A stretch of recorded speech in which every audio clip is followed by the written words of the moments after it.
आज शाम को बुधवार की इस प्रार्थना सभा में आप सबका स्वागत है। हम धन्यवादी हैं परमेश्वर के, जिसने हमें से हर एक को ये मौका दिया कि हम इस सभा का हिस्सा बन सके। जीवितों की ज़मीन पर हैं और इस बात का हमें अवसर मिला है कि हम उसकी हुजूरी में आ सकें। इससे पहले कि हम आज की आराधना को शुरू करें, हम सब प्रार्थना में जाएं और परमेश्वर को धन्यवाद दें। आसमान और ज़मीन के जिंदा खालिक मालिक पाक आसमानी, शुक्रगुजार हैं तमाम बरकतों के लिए जो तेरी ओर से हम में से हर एक को मिली।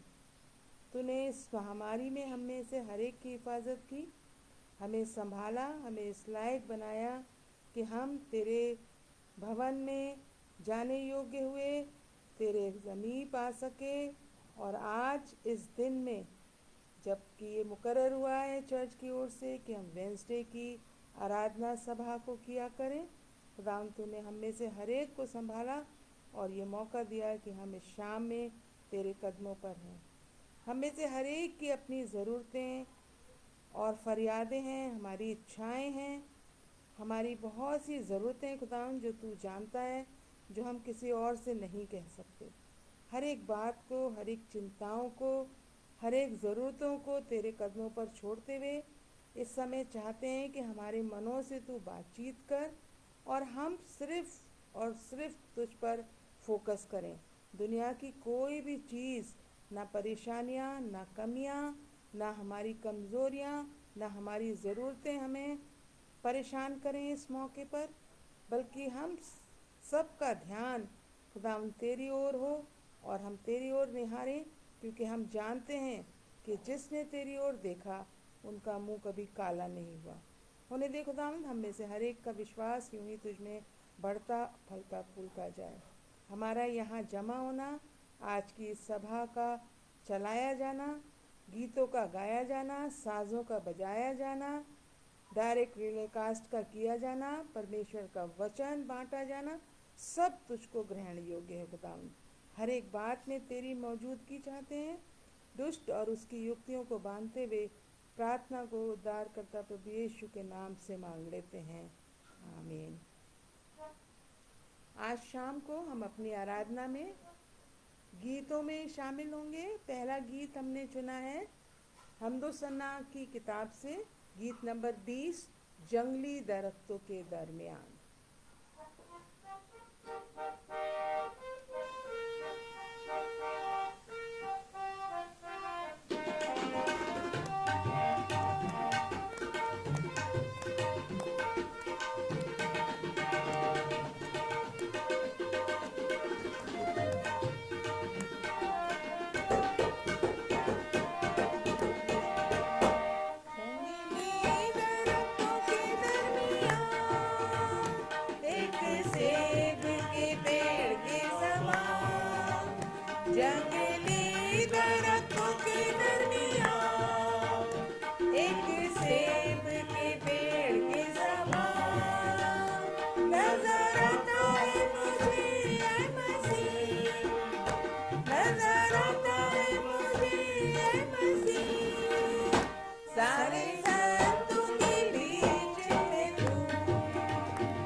गुलामी में, बना खुशबूदार तेरे समान, बना खुशबूदार तेरे समान।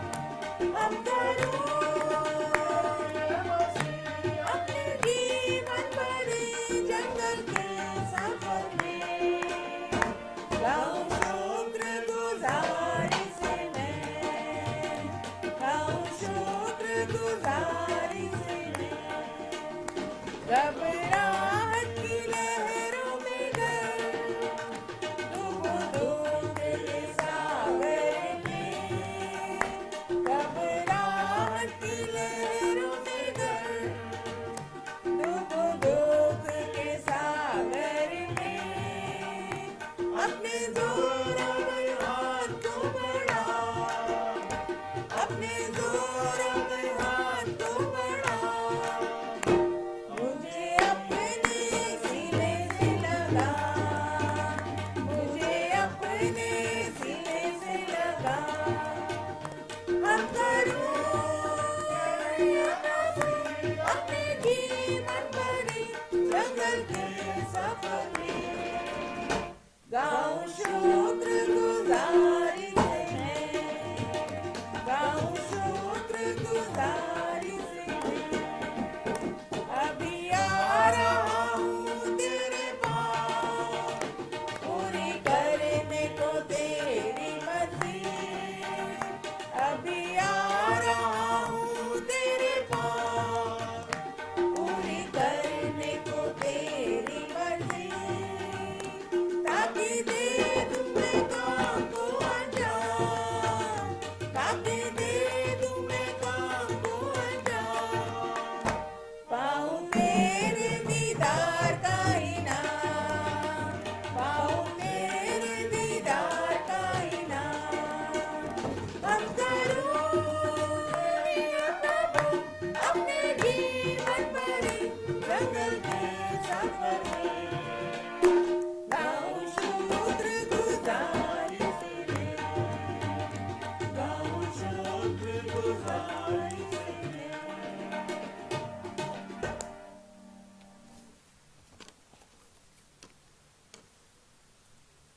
इस वक्त हम सब दुआ में शामिल होंगे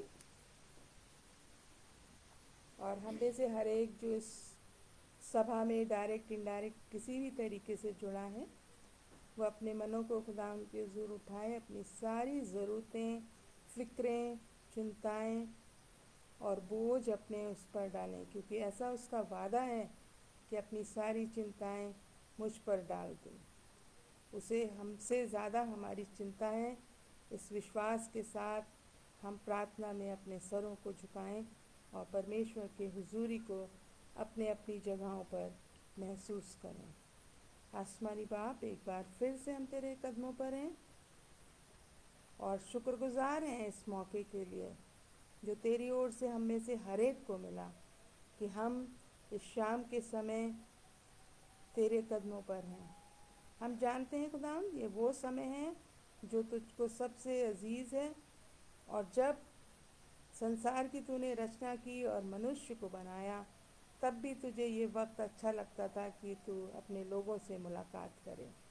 आदम और हवा से तू इसी समय में मुलाकात करता था खुदाम, और हम भी इस शाम तेरे कदमों पर उसी ईमान के साथ हैं कि यहाँ तू हमारे साथ भी मौजूद है।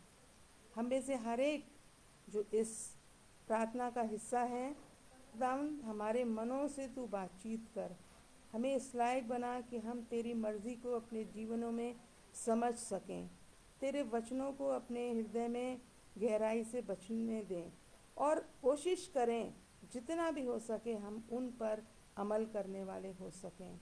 खुदावंद हम शुक्रगुजार हैं कि इस महामारी में तूने अपने लोगों की हिफाजत की, किसी भी तरीके से किसी को कोई कमी नहीं होने दी।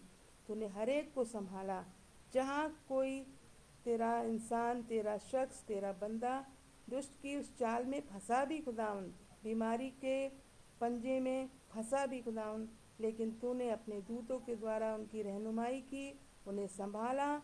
जो दवाइयाँ उन्होंने ली, जिन लोगों ने उनकी रहनुमाई की, हिफाजत की, देखभाल की, उनके साथ रहते हुए तूने उनको उन सब चीज़ों से, उन परेशानियों से, उस बीमारी से उबारा और चंगाई दी। इसके लिए हम तेरे शुक्रगुजार हैं। हम शुक्रगुजार हैं उन लोगों के लिए जो हमारे इस सभा में जुड़े हुए हैं, जो तुझे प्यार करते हैं, जो तेरी नज़दीकी का एहसास करते हैं और तेरे फजल का उनके ऊपर बहुत ज़्यादा एहसान है। वो अपने शुक्रगुजारी के दिलों को लेकर तेरे कदमों पर हैं खुदावंद। हर एक की बुनियादों को, हर एक की इच्छाओं को तू अपने में होकर पूरा कर। हर एक परिवार जो हमारे चर्च से जुड़ा है, हर एक की अपनी अपनी ज़रूरतें हैं खुदावंद, हर एक की अपनी चिंताएं हैं, बोझ हैं जो हम तेरे कदमों पर डालना चाहते हैं। इस वक्त खासकर हम इस महामारी में ग्रसित हर इंसान को याद करते हैं, चाहे वो तेरे गले का सदस्य है या नहीं, जिस भी जाति से है खुदावंद, जिस भी धर्म को मानने वाला है, उसको हम तेरे कदमों पर डालते हैं कि उसकी उस तकलीफ़ से उसको छुड़ा खुदावंद। और जो दवाइयाँ वो लेते हैं वो तुझ में होकर उनके शरीरों में असर करें और वो सब चंगाई पाने वाले हो सकें। होने दे खुदावंद, तेरे फजल से पूरी दुनिया से ये बीमारी उठाई जा सके और हर एक बार फिर से तुझको धन्यवाद दे और एक नॉर्मल जीवन को जीने वाला हो सके। हम अपनी कलीसिया के बीमारों को खासकर तेरे कदमों पर रखना चाहते हैं खुदावंद, खासकर अपनी बहन कैथरीन को, उसकी तकलीफ़ को तू बेहतर जानता है खुदा बाप। उसके लिए ज़रिए बना, जो दवाइयाँ वो लेती हैं वो तुझ में होकर उसके शरीर पर असर करें और एक बार फिर तेरी बंदी इस लायक हो सके कि तुझको धन्यवाद की भेंट चढ़ाने वाली हो सके। इसी तरह हमारे कलीसिया में और बहुत से बीमार पाए जाते हैं जिनको हम जानते नहीं या जानते हैं, हर एक को नाम बनाम तेरे कदमों पर छोड़ते हैं खुदावंद। हर एक की रहनुमाई तेरी ओर से हो, हर एक पर तेरा फजल बना रहे खुदावंद। तेरा फजल हमारे लिए काफ़ी है।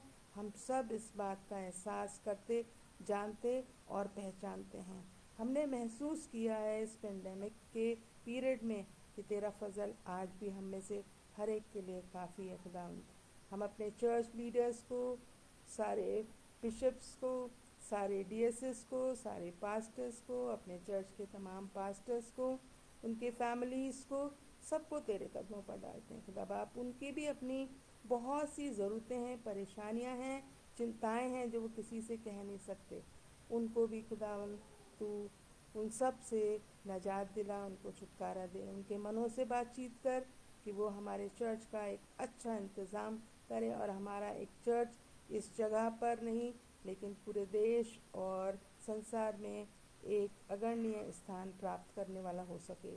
चर्च के जो भी प्रोग्राम से खुदावंद, हम उस पर तेरी बरकत चाहते हैं और चाहते हैं कि जो भी प्रोग्राम चर्च के द्वारा बनाए गए वो तुझ में होकर सफल होने वाले हो सकें।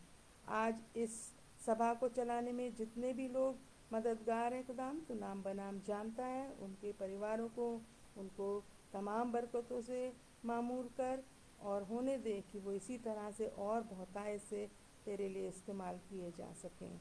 आज के वक्ता को तेरे हाथों में सौंपते हैं खुदाम। तूने अपनी बंदी को चुना है, जो भी वचन का बीज लाए हैं वो हम सब के दिलों में सुकूनत करे और बहुत सा फल लाए। जितने भी लोग इस वचन को सुने उन सब की ज़िंदगियों में वो कारगर होने वाला हो सके। तब आप एक बार फिर से तमाम बातों के लिए तुझको धन्यवाद देते हुए प्रार्थना को उद्धार करता प्रभु यीशु के नाम से मांग लेते हैं। सुन और कबूल कर, आमीन। आए हमारे बाप, तू जो आसमान पर है, तेरा नाम पाक माना जाए, तेरी बादशाहत आए, तेरी मर्जी जैसे आसमान पर पूरी होती है ज़मीन पर भी। हमारे रोज़ की रोटी आज हमें दे, जिस तरह हम अपने कसूरों को माफ़ करते हैं, तू भी हमारे कसूरों को माफ़ कर। हमें आजमाइश में न डाल बल्कि बुराई से बचा, क्योंकि बादशाह, कुदरत, जलाल हमेशा तेरे।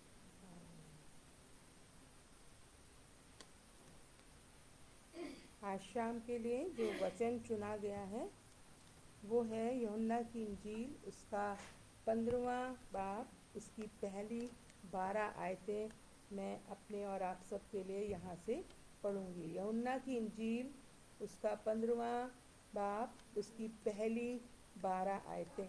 यहाँ इस प्रकार से लिखा है, सच्ची दाखलता मैं हूँ, और मेरा पिता किसान है।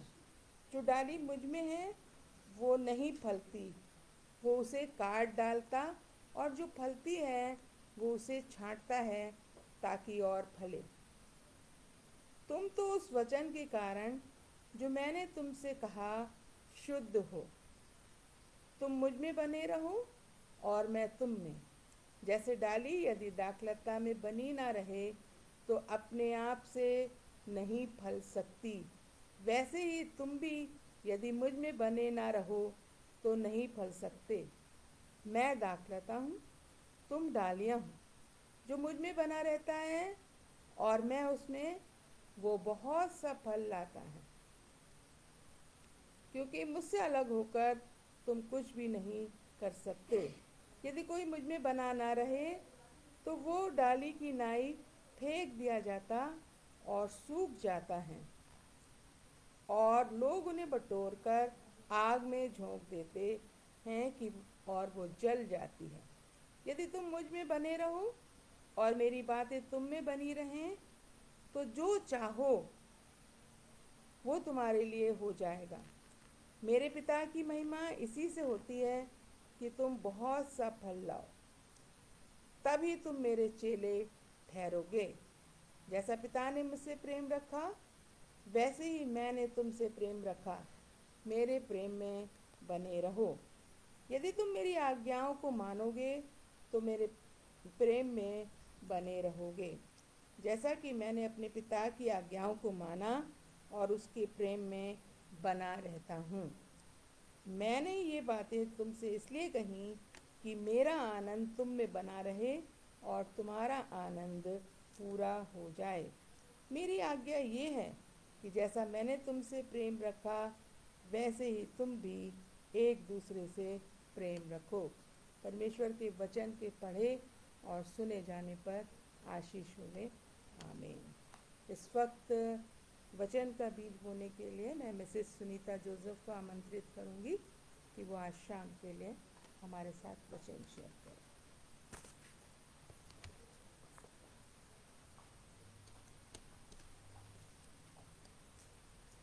आप सबको जय मसीह की। सबसे पहले मैं परमेश्वर का धन्यवाद करती हूँ और उसके बाद अपने सारे पास्टर, खासकर अपने सीनियर पास्टर रेवरेंड मसीह का, कि उन्होंने मुझे आज आपके साथ परमेश्वर का वचन शेयर करने का मौका दिया। अभी आपके सामने पढ़ा गया यूहन्ना 15:1 से 12 तक, और आप बहुत बार इस वचन को सुन चुके होंगे भिन्न भिन्न लोगों की मार्फत, लेकिन हर बार जब हम परमेश्वर का वचन सुनते हैं तो हम एक फ़र्क तरीके से या अलग तरीके से आशीषित होते हैं। और मेरा पूरा विश्वास है कि आज भी आप इस वचन के द्वारा आशीषित होंगे। आज जो मैंने मनन के लिए लिया है वो सिर्फ 2 आयतें ली हैं। यूहन्ना 15 बाब की पहली और दूसरी आयत ली है, जो इस प्रकार से है। सच्ची दाखलता मैं हूँ और मेरा पिता किसान है। जो डाली मुझ में है और नहीं फलती उसे वो काट डालता है, और जो फलती है उसे वो छांटता है ताकि और फले। अगर हम इस अध्याय से थोड़ा आगे जाएं, यानी कि यूहन्ना 13 और 14 अध्याय में हम देखें तो हम पाते हैं कि जब यीशु मसीह को ये लगने लगा कि उसे अब इस जगत को छोड़ के जाना है अपने पिता के पास, तो उसने क्या करा, उसने जगत वालों से, जगत के लोगों से अपना प्रेम नहीं छोड़ा। वो आखिरी समय तक क्या करता रहा, उनसे वैसा ही प्रेम रखता रहा। और फिर उसने क्या करा, उसने अपने चेलों के पैर धोए और उनको बताया, उनको सिखाया कि जब मैंने प्रभु और गुरु होके तुम्हारे पैर धोए हैं तो तुम भी ऐसा ही करना। यानी कि यीशु मसीह जो था वो अपने चेलों को एक नमूना दिखाना चाहता था। और जब वो अपने चेलों के साथ जब आखिरी फसह भी खा रहा था तो वो बहुत व्याकुल था, वो बहुत दुखी था, और उसने अपने चेलों से कहा कि तुम में से एक जो है वो मुझे पकड़वाएगा। और उसने अपने चेलों से कहा, एक दूसरे से प्रेम रखने की आज्ञा दी, और बोला कि अगर तुम एक दूसरे से प्रेम करोगे, मुझसे प्रेम रखोगे और मेरे वचन को मानोगे तो मेरा पिता भी तुमसे प्रेम करेगा, और हम दोनों जो है तुम्हारे पास आएंगे और तुम्हारे साथ वास करेंगे या हम तुम्हारे साथ रहेंगे। असल में यीशु मसीह जो था वो अपने चेलों को ये बताना चाहता था कि परमेश्वर से क्लोज़ रिलेशनशिप तभी हो सकती है कि जब हम प्रेम रखेंगे, उसकी आज्ञाओं को मानेंगे और उसके पीछे चलेंगे। और यहाँ यूहन्ना 15 अध्याय में यीशु मसीह जो है वो ये डिस्क्राइब कर रहा है कि परमेश्वर का यीशु मसीह के द्वारा मनुष्यों से क्या रिलेशन है। परमेश्वर का यीशु मसीह के द्वारा मनुष्यों से क्या रिलेशन है। तभी वो इस बात में कह रहा है, सच्ची दाखलता मैं हूँ, तुम डालियाँ हो और मेरा पिता किसान है। अगर हम देखें तो यीशु मसीह ने अपने बारे में मैं हूँ या आई एम शब्द जो है वो इस यूहन्ना 15 बाब में 7वीं और आखिरी बार किया है। इससे पहले वो कह चुका है अपने लिए मैं हूँ को, जीवन की रोटी मैं हूँ, जगत की ज्योति मैं हूँ, भेड़ों का द्वार मैं हूँ, अच्छा चरवाहा मैं हूँ, पुनरुत्थान और जीवन मैं हूँ, मार्ग सत्य और जीवन मैं हूँ। और इस 15वें अध्याय में वो क्या कह रहा है, सच्ची दाखलता मैं हूँ। यानी कि यीशु मसीह अपने को दाखलता या सच्ची दाखलता कह रहा है। अब सबसे पहले हमें ये जानना है कि यीशु मसीह अपने को दाखलता क्यों कह रहा है और ये दाखलता है क्या। अगर हम बाइबल में देखें तो जो दाखलता जो है वो इज़राइल को दर्शाता है। इज़राइल यानी परमेश्वर के लोग। और कौन लोग परमेश्वर के, जिन्हें यहोवा या परमेश्वर जो था वो मिस्र में से निकाल कर लाया था। बाइबल क्या कहती है, यहोवा ने इब्राहिम से कहा कि मैं तेरे से एक बड़ी जाति उत्पन्न करूंगा और वो इज़राइल कहलाएगी। इज़राइल यानी परमेश्वर के लोग। और भजन संहिता 80 और उसकी 8 आयत में लिखा है, तू मिस्र से एक दाखलता ले आया और अन्य जातियों को निकाल कर उसे लगा दिया। यानी कि मिस्र में से यहोवा किसको निकाल के लेकर आया था, इज़राइलियों को लेकर आया था। इस तरह से हमने देखा कि परमेश्वर जो है वो किसको दाखलता कह रहा है, पहले इज़राइलियों को दाखलता कह रहा है। परमेश्वर जो है वो इज़राइलियों को दाखलता कहता है।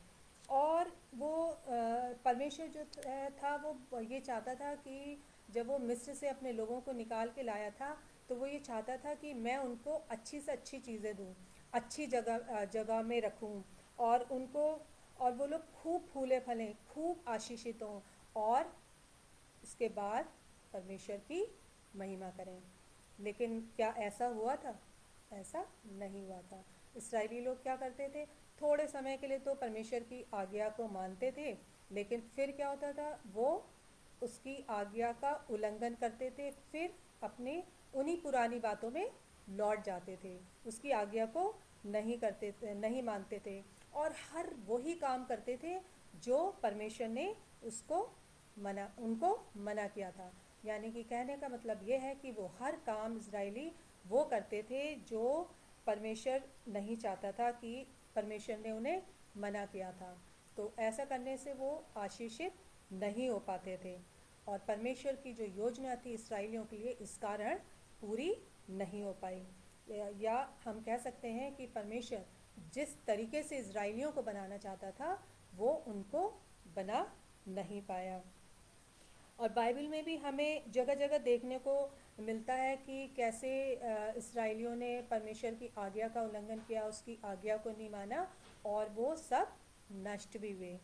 यशाया में लिखा है, क्योंकि सेनाओं के यहोवा की दाग की बारी तो इस्राएल का घराना है और उसका प्रिय पौधा यहूदा के लोग हैं, और उसने उनमें न्याय की आशा की परंतु अन्याय दिखाई पड़ा।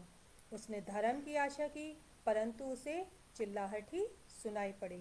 और ये यिर्मयाह में भी ये लिखा है, मैंने तो तुझे उत्तम जाति की दाखलता और उत्तम बीज करके लगाया था, फिर भी तू क्यों मेरे लिए जंगली दाखलता बन गई।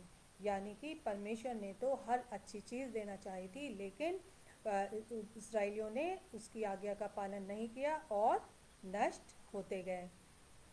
लेकिन फिर भी परमेश्वर जो था वो नहीं चाहता था कि उसकी दाखलता नष्ट हो। वो हम सब जानते हैं, हमने पढ़ा भी है कि वो समय समय पे बार बार क्या करता था, इसराइलियों को माफ़ करता रहता था और उनको बचाता रहता था। वो क्यों उनको बचाता था? क्योंकि वो उनको बहुत प्यार करता था और वो इसराइली जो थे वो परमेश्वर की निज प्रजा थे। और इस तरीके से क्या था, जो परमेश्वर का प्लान जो था वो ऐसा नहीं था कि वो इज़राइलियों को नष्ट करे, इसीलिए वो उन्हें बचाता रहता था। तो फिर उसने क्या करा, परमेश्वर ने क्या करा? जब उसने देखा कि ये इस तरीके से तो नहीं बच पा रहे हैं, फिर परमेश्वर ने अपने इकलौते पुत्र यीशु मसीह को पृथ्वी पर मनुष्यों के लिए भेज दिया।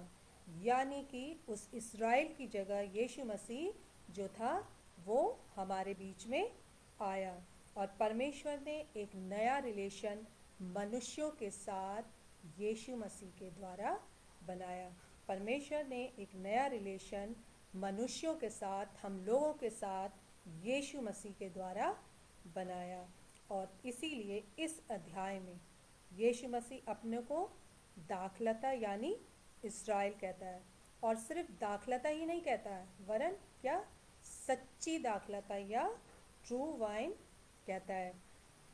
और ये भी बताता है कि जिस तरीके से परमेश्वर ने इसराइल को बनाना चाहा और वो बना नहीं पाया, और परमेश्वर इसराइल को अच्छा बनाने के कारण जो था वो हार गया, लेकिन जब यीशु मसीह आया और उसने अपने को इज़राइल कहा, तो उसने वो सारे काम पूरे किए जिसमें पहला इज़राइल हार गया था।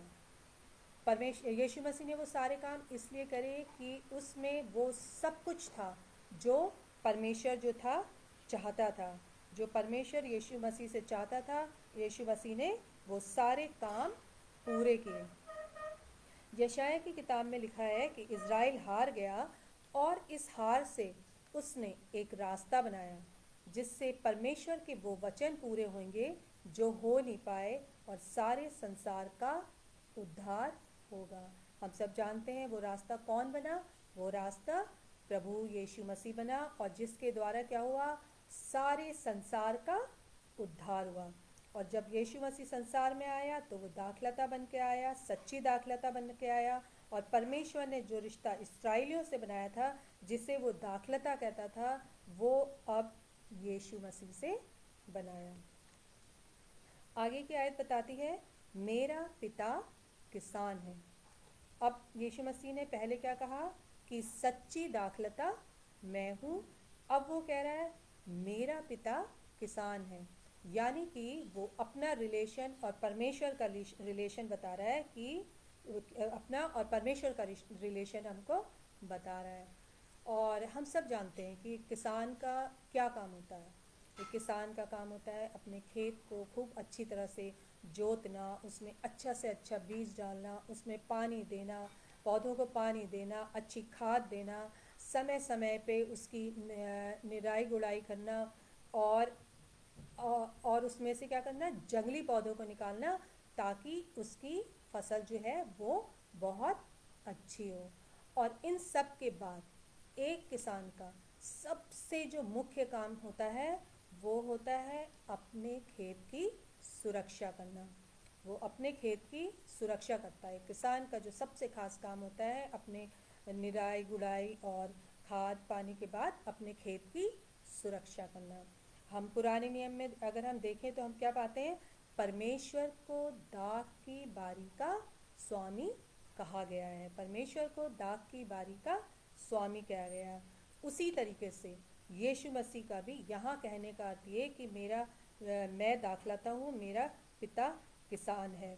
इसलिए कि वो जो है उसकी प्रभु यीशु मसीह की देखरेख करने वाला कौन है, परमेश्वर है। उसकी रक्षा करने वाला उसका पिता जो है, सुरक्षा करने वाला है उसका पिता जो है वो संरक्षक है।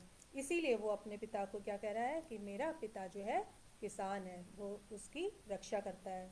और पुराने नियम की भविष्यवाणियों के अनुसार प्रभु यीशु मसीह परमेश्वर की देखरेख में एक कोमल पौधे की नाई एक सूखी भूमि में पलवित जड़ की नाई उठेगा, क्योंकि पिता परमेश्वर ही दाखलता को संभालता है। इसीलिए वो अपने पिता को किसान कह रहा है, क्योंकि उसका पिता जो है उसको संभालता है। आगे है, जो डाली मुझ में है और नहीं फलती उसे वह काट डालता है। जो डाली मुझ में है और नहीं फलती वो उसे काट डालता है। यहाँ पे यीशु मसीह क्या कह रहा है, हमारा जो रिलेशन बता रहा है कि हम जो है उसकी डाली हैं, वो दाखलता है, और हम जितने भी मनुष्य हैं जो क्या है उसकी डाली हैं। जैसे अभी रीटा दीदी ने पढ़ा था यूहन्ना 15 और 1 से 12, उसकी 5वीं आयत में लिखा है ना, मैं दाखलता हूँ तुम डालियाँ हो। तो हम क्या हैं, यीशु मसीह की डालियाँ हैं। और हम उसकी डाली कैसे हुए कि हमने क्या करा है, मसीह परिवार में जन्म लिया है, हम प्रेयर करते हैं, हमारा बैप्टिज़्म होता है, हम चर्च जाते हैं और उसके नाम का प्रचार भी करते हैं, और ये दर्शाते हैं कि हम जो है वो मसीह हैं। लेकिन जैसा लिखा है, जो डाली मुझ में है और नहीं फलती उसे वो काट डालता है।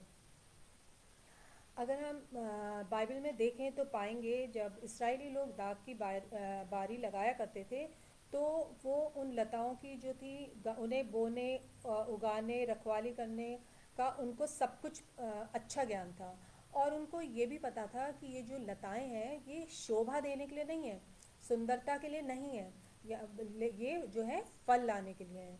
तो वो लोग क्या करते थे, उनको जो फलदायी नहीं होती थी उनको काट के फेंक देते थे और वो जला दी जाती थी।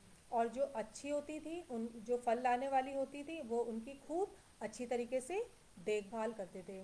जैसे हम भी अगर अपने रोज़मर्रा के जीवन में इधर उधर देखें, तो जो जैसे किसान जो होता है, जो वो देखता है अगर उसका पेड़ जो है वो फल नहीं लाता है, तो वो क्या करता है, उसे काट देता है। हम लोग भी जो देखते हैं कि पेड़ जो फल नहीं ला रहा है तो उसे काट देते हैं, और फिर क्या होता है, वो जो पेड़ काट दिया जाता है फिर वो जलाने के काम आता है।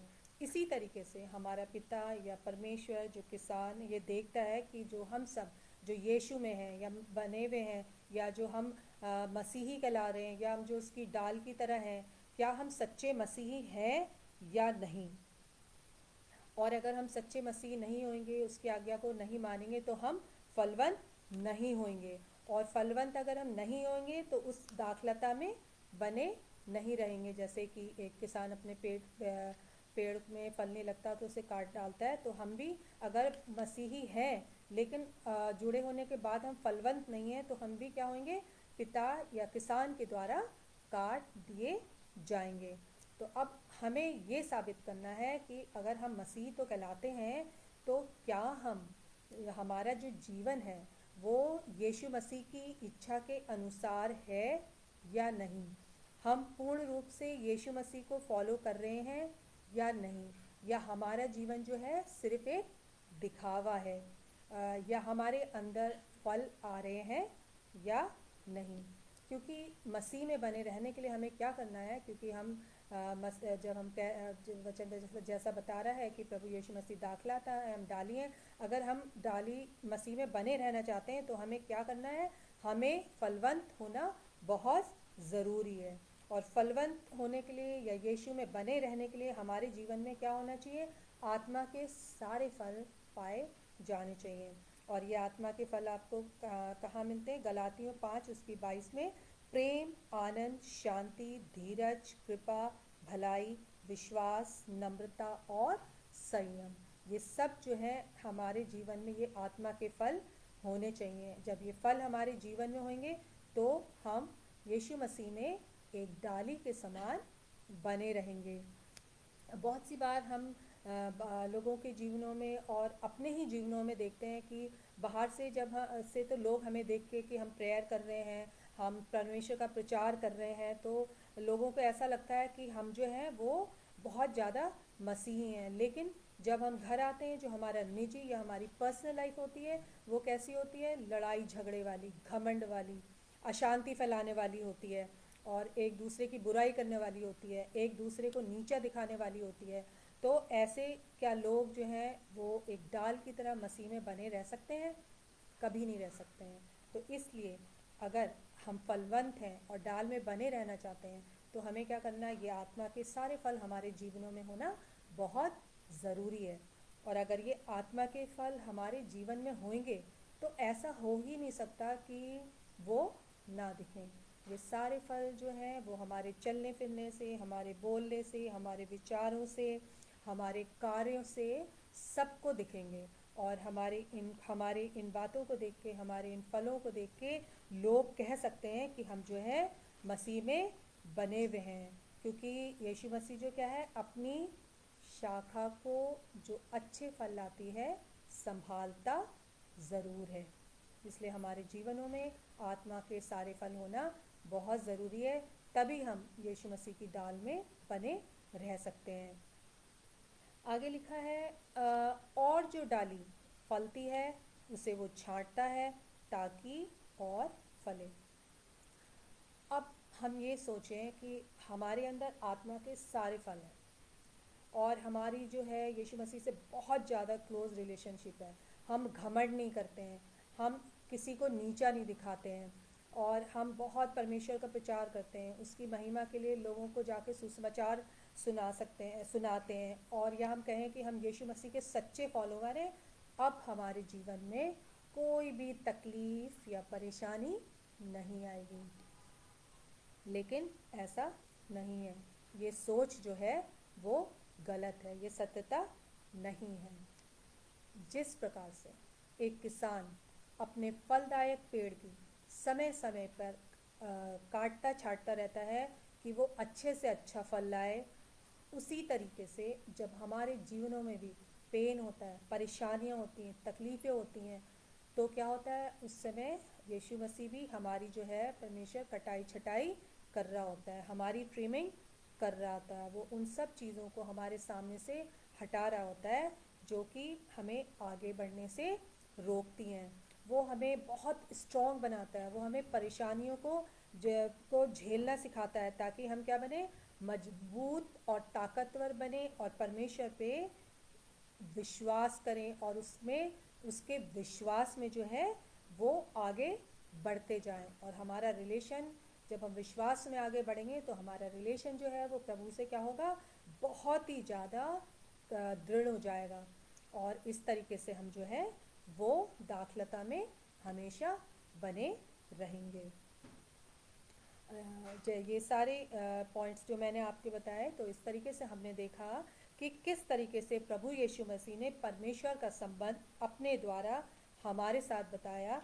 कैसे कि यीशु मसीह जो है वो दाखलता है, उसका पिता यानी परमेश्वर जो वो किसान है, और हम सब जो है वो यीशु मसीह की डालियाँ हैं।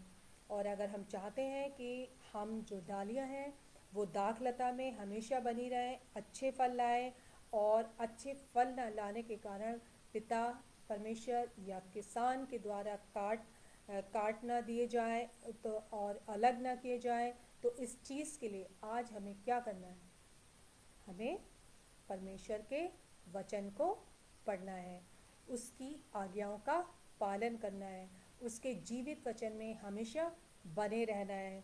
कभी क्रोध, गुस्सा, लड़ाई किसी से नहीं करनी है।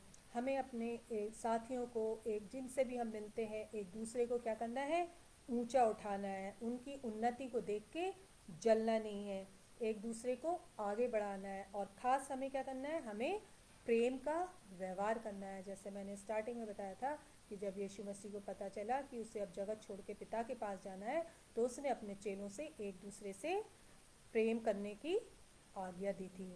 और ख़ासकर हमें क्या करना है, हमें उसके राज्य को आगे बढ़ाने वाला होना चाहिए, क्योंकि परमेश्वर ने हमें एक ख़ास मकसद से सृजा है। जैसे मैंने बताया था कि जब दाखलता की बारी लगाई जाती तो बहुत सोच समझ के, और कैसे समय में लगाना है, किस वक्त में लगाना है, किस जगह में लगाना है, लगाई जाती है। तो वैसे ही परमेश्वर ने हमें अपने स्वरूप में एक योजना के तहत इस संसार में भेजा है। तो हमें क्या करना है, हमें हमें अपने सारे कार्य प्रेम और विश्वास के कार्य की तरफ के साथ करना है और अपने परमेश्वर को महिमा देनी है, ताकि उसका जो वादा है कि मैं तुमको कभी अकेला नहीं छोड़ूंगा, तुम्हारे साथ रहूँगा, तुम्हारी देखभाल करूँगा, तुम्हारी रक्षा करूँगा, वो पूरा हो। और हमें अपने बच्चों का भी पालन पोषण इसी तरीके से करना चाहिए, उनको सही मार्गों में जाने की शिक्षा देना चाहिए, जिससे कि वो एक अर्थहीन जीवन ना बताएं ना बिताएं। और हम जानते हैं कि ये हमारे लिए बड़ा मुश्किल होता है जब हम देखते हैं अपने बच्चों को कि किसी गलत बात को किसी गलत काम को करने से मना करते हैं, या वो कुछ ऐसी चीज़ किया मांगता है जो उसको नुकसान पहुंचाती है। जब हम उस चीज़ के लिए मना करते हैं तो वो क्या करता है, गुस्सा होता है, चीखता है, चिल्लाता है। लेकिन हम माता पिता क्या उसको ऐसा छोड़ देते हैं? उसको ऐसा नहीं छोड़ते हैं, उसको भी काटना छाटना पड़ता है, ताकि आगे चलकर वो बहुत अच्छा इंसान बने और बहुत ज़्यादा फलवंत हो। और जिस तरह के हम देखते हैं कि एक फल से लदा हुआ वृक्ष होता है, तो हम लोगों को हमें बहुत खुशी होती है एक फल से लदे हुए वृक्ष को देख के।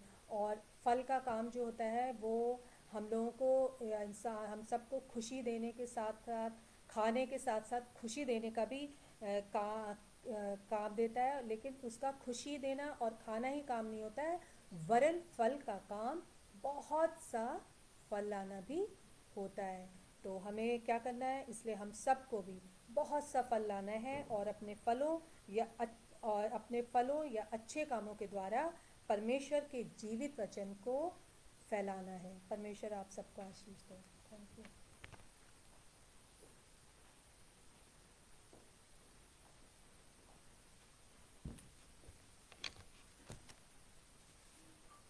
मुझे आशा है कि आज के वचन से हम सबको आशीष मिली है और हमने परमेश्वर के प्रेम में बने रहना सीखा है। अपनी सभा के अंत में हम एक गीत में और शरीक होंगे, जिसका नंबर है हमदो सना की किताब से 39, तेरा प्यार है महान। और इसी गीत के बीच में हम आज का दान भी अपना ले लेंगे। गीत नंबर 39, हमदो सन्ना की किताब, तेरा प्यार है महान।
दिया, अपनी शक्ति मुझको दी, ताकि दूं मैं गवाही तेरे जी उठने की।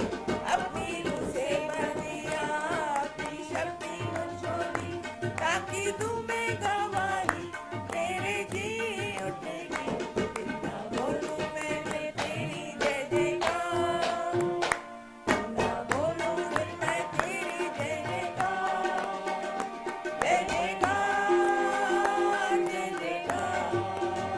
तूने मेरे लिए क्या कुछ ना किया। जय जयकार, तूने मेरे लिए क्या कुछ ना किया। मैं पादी साहब को बुलाना चाहूँगी कि अनाउंसमेंट्स और दान पे प्रार्थना के बाद हमको कलमाते बरखास्त से बर्खास्त करें।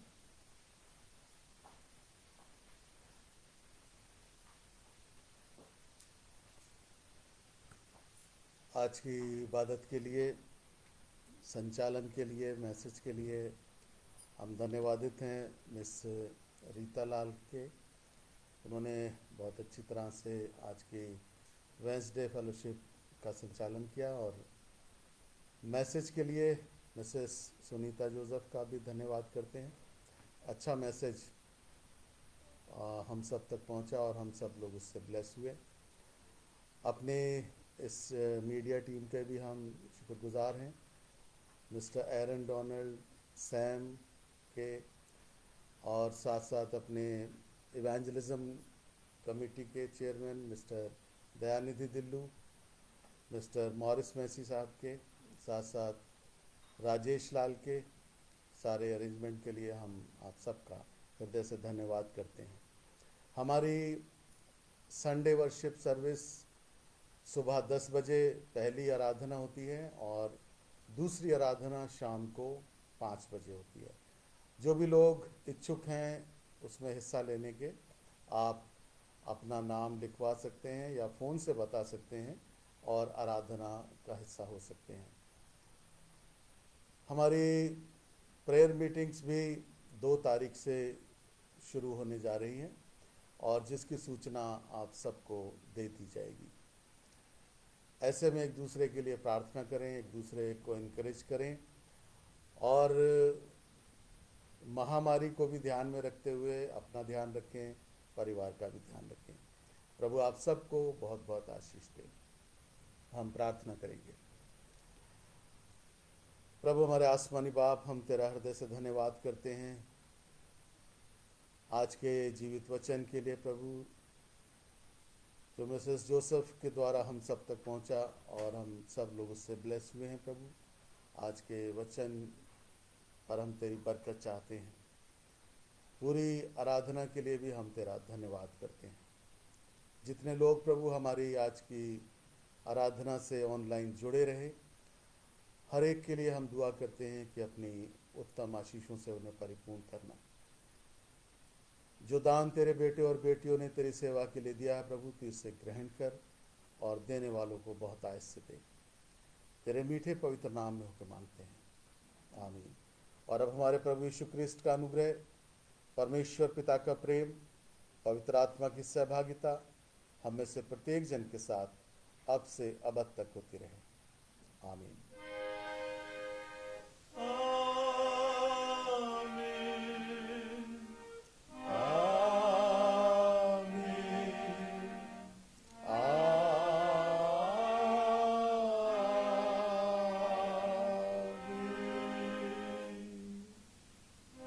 Thank you very much.